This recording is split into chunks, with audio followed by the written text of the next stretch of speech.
নমস্কার, আশা করি ভালো আছেন।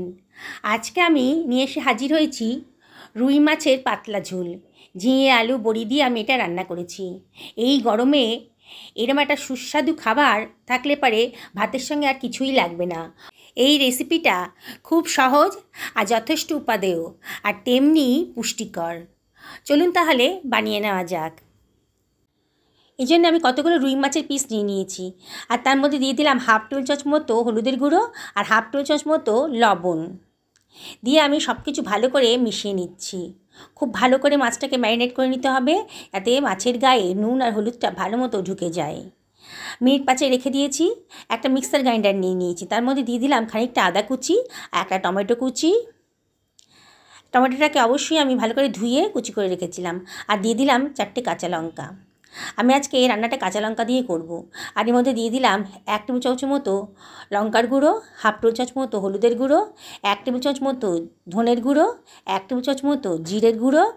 এবার আমি এটাকে ব্লেন্ড করে নেবো। আমি কিন্তু এর ভেতরে 1 ফোঁটাও জল দিইনি। একবার ব্লেন্ড করা হয়ে গেছে, দেখুন। এবারে আমি এর ভেতর দিয়ে দিচ্ছি খানিকটা জল, দিয়ে আবারও ভালো করে সব কিছু মশলাটা মিশিয়ে নিচ্ছি জলের সাথে, দিয়ে আবারও একটু ব্লেন্ড করে নিচ্ছি। দেখুন আমার কত সুন্দর একটা স্মুথ পেস্ট তৈরি হয়ে গেছে। খুব সুন্দর হয়েছে পেস্টটা। একটা কড়াই গরম করে নিয়েছি।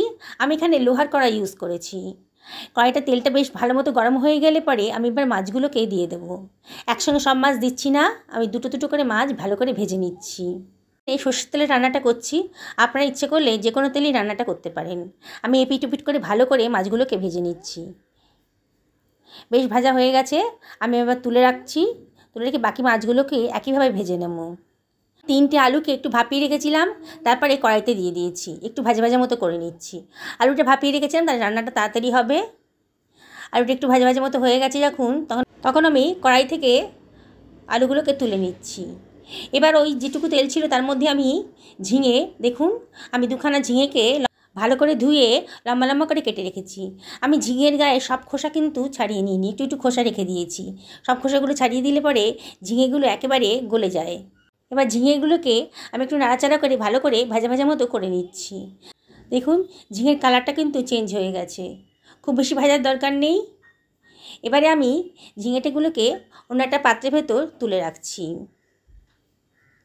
বন্ধুরা, রান্নাটা করা খুবই সোজা, আর গরমের দিনে এরকম একটা রেসিপি থাকলে কিন্তু ভাতের সঙ্গে আর কিছুই লাগবে না। এবার কড়াই তেলটা কমে গেছে, আমি এই জন্যে খানিকটা তেল দিয়ে দিচ্ছি। এই 2 টেবিল চামচ মতো সর্ষের তেল আবার ঢেলে দিলাম। এবারে আমি দিয়ে দিচ্ছি কতগুলো বড়ি। বড়ি ভাজতে একটু তেল লাগে, তাই বড়ি ভাজার জন্য আমাকে একটু তেলের ইউজ করতে হলো। বড়ি যদি আপনারা না দিতে চান তাহলে কিন্তু অল্প তেলেই রান্নাটা হয়ে যাবে। বড়িগুলো বেশ ভাজা ভাজা হয়ে গেছে, এবার আমি একটা অন্য পাত্রের ভেতর তুলে রাখছি। এবারে ওই তেলের ভেতর আমি দিয়ে দিচ্ছি হাফ টেবিল চামচ মতো কালো জিরে আর 2খানা চেরা কাঁচা লঙ্কা। একটু ফ্রাই হয়ে গেছে যখন, তখন আমি দিয়ে দিচ্ছি আমার গ্রাইন্ড করা মশলার পেস্টটা। আমি কিন্তু কাঁচা লঙ্কা দিয়ে রান্নাটা করছি, আমি কিন্তু শুকনো লঙ্কার এখানে ইউজ করিনি। এবার মিক্সার গ্রাইন্ডারটা ধুয়ে একটু জলও এর ভেতর দিয়ে দিচ্ছি, দিয়ে এবার মশলাটাকে ভালো করে কষিয়ে নিতে হবে। গ্যাসের ফ্লেমটা আমি হাইতেই রেখেছি, আর অনবরত কিন্তু নাড়তে হবে। খুবই টেস্টি রান্নাটা। বন্ধুরা, যারা আজকে আমার চ্যানেলে প্রথম দিন যদি ইউটিউব থেকে দেখেন তাহলে আমার চ্যানেলটাকে সাবস্ক্রাইব করার জন্য রিকোয়েস্ট করব। আর যদি ফেসবুক থেকে দেখেন তাহলে আমার পেজটাকে ফলো করার জন্যে আপনাদেরকে অনুরোধ করব।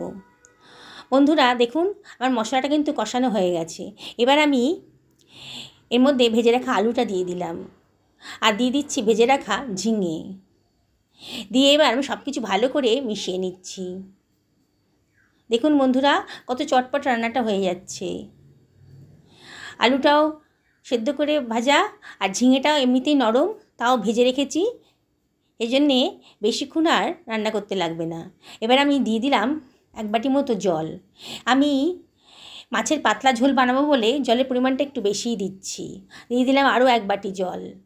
আপনারা কীরকম ঝোল পছন্দ করেন সেই অনুযায়ী জলটা দেবেন। এবারে সব কিছু আবারও ভালো করে মিশিয়ে নিচ্ছি।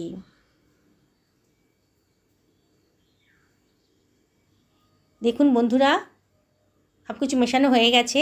এবার আমি এর ভেতর দিয়ে দিচ্ছি ভেজে রাখা বড়িগুলো। আবারও সব কিছু ভালো করে মিশিয়ে নিচ্ছি।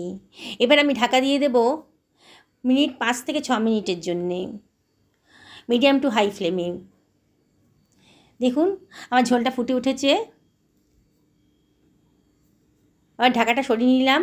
মিনিট 5 পর আমার কিন্তু সব কিছু ভালো করে সেদ্ধ হয়ে গেছে। আলুও সেদ্ধ করা ছিল, আর ঝিঙে বললাম খুবই নরম আর ভাজা হয়ে গেছিলো বলে সেদ্ধ করতে বেশি টাইম লাগবে না। সব কিছু ভালো করে মিশিয়ে নিলাম একবার। এবার আমি দিয়ে দিচ্ছি ভেজে রাখা রুই মাছগুলোকে।